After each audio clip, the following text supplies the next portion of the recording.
Well, now that the strike's over, James Gunn has some more casting news for his Superman film, Superman Legacy. So we already knew that Hawk Girl had no idea she would be in there. Was cast Mr. Terrific, and then Guy Gardner Green Lantern. So damn near the Justice League has been assembled. Although Mr. Terrific, I think, was more Justice Society than Justice League, but, you know, whatever.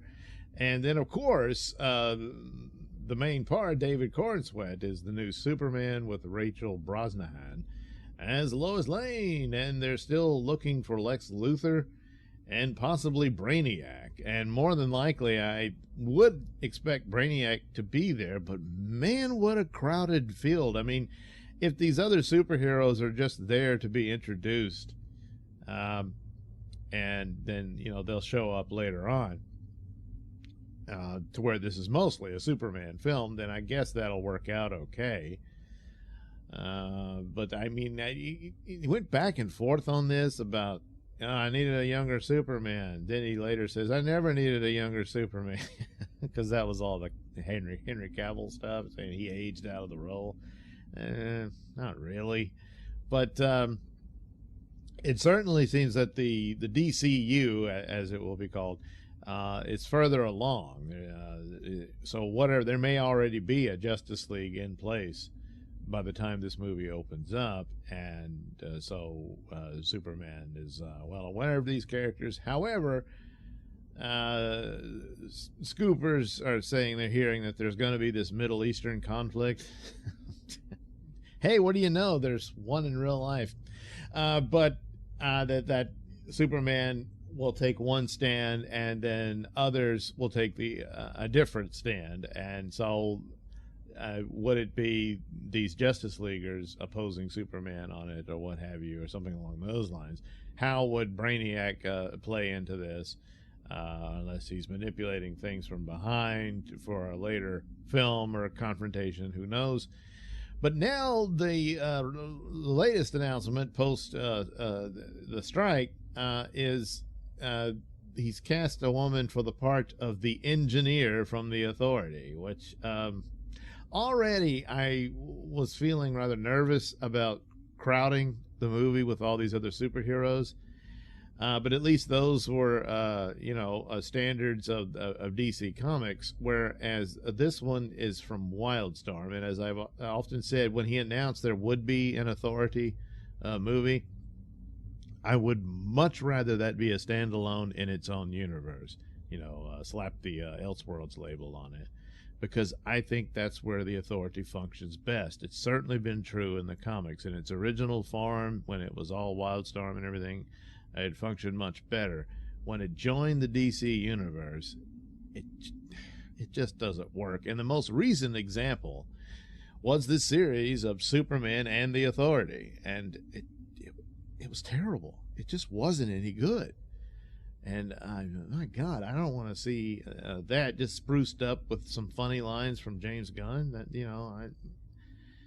and the original Authority, as it was, I think would be right up James Gunn's alley, but not as a part of the DC universe, especially since the Authority is kind of a dark knockoff of the Justice League. So Engineer, who was an interesting character, and everything's been cast, the actress Maria Gabriela De Faria, not familiar with her, pretty girl, but she'll be the Engineer. I don't know how this would fit in. If Brainiac is the villain, maybe there will be this origin story for her, and it's Brainiac's technology that transforms her into the Engineer. The Engineer is basically, her body's been infused with these, nanites. So she's got all of this ability. She can make weapons out of her hands. She can take over other machines and all this stuff. She's, kind of a super duper pooper scooper Terminator. And all that stuff. And then eventually this sets up the Authority movie. I understand that he's building a universe, but good Lord, all at once? But I just don't think the Authority fits in with it. the idea is pretty obvious, and where Superman has his standards of truth, justice, and the American way, and that sort of thing, going up against a bunch of leftist fascists, which is what the Authority were. And that's what it does list her as villain, and I would agree with that, especially up against Superman. It's just in the Authority series they were up against really awful monsters and whatnot as well. So you kind of look the other way on their dark nature. But I can't imagine Mr. Terrific or Green Lantern agreeing with them or anything, so I'm not sure how that would play out. But I suppose you're weaving it into the DC universe where Brainiac's technology has something to do with her beginnings, probably. But then when you get it to the point where I don't just mean the origins, but the personalities, the goals, and what have you of these Authority characters, where you're having to rewrite them to the extent to fit them into Superman's world, what's the point? They're not the Authority anymore. So it's just, I just don't think it works, and I kind of don't like the idea of this crowding out Superman in his own film. So I don't know. The Superman legacy can't just be good. It has to be great, because the situation for superhero movies is pretty bad. And that's more to bad movies than it is to superhero fatigue. Of course, the saturation that Marvel has done goes a long way into that. But ultimately, really bad movies. So it's Mount Everest hill to climb for a variety of reasons.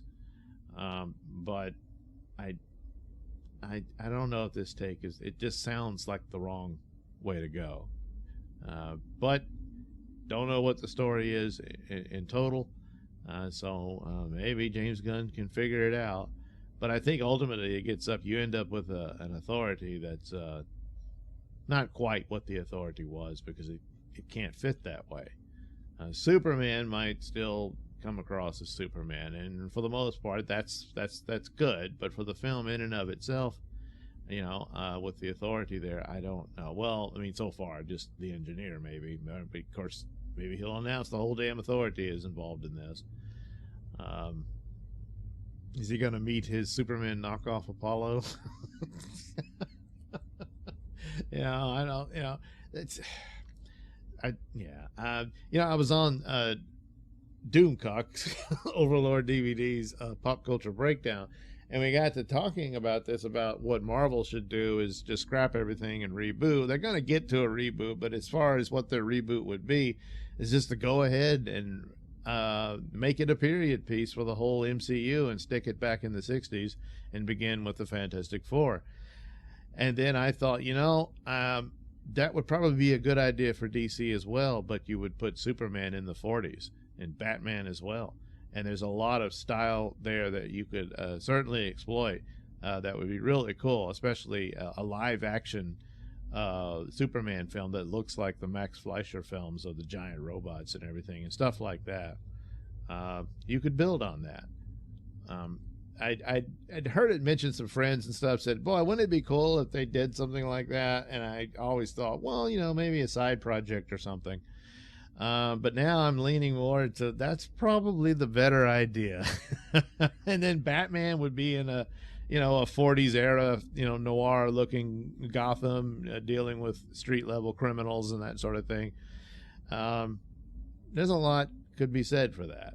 And I don't know how long it would run, but it would certainly shake it up quite a bit, where it's not this repetitive stuff that we've seen over, well over 10 years now. So I don't know. I'm very nervous about this because I want it to work. I want it to be good. And DC just can't help themselves. They keep stumbling, and if there's a rake in the yard, they're going to find it to step on it and hit themselves in the face with it. And Marvel has given them one opportunity after another with their failure, and they just can't get their act together, even when it's right in their lap. So I don't know. Initially I thought this sounded like a movie that would be done on the cheap, but this is sounding very, very expensive. So it's curious in that aspect, certainly. But well, as with everything, I'll just have to wait and see.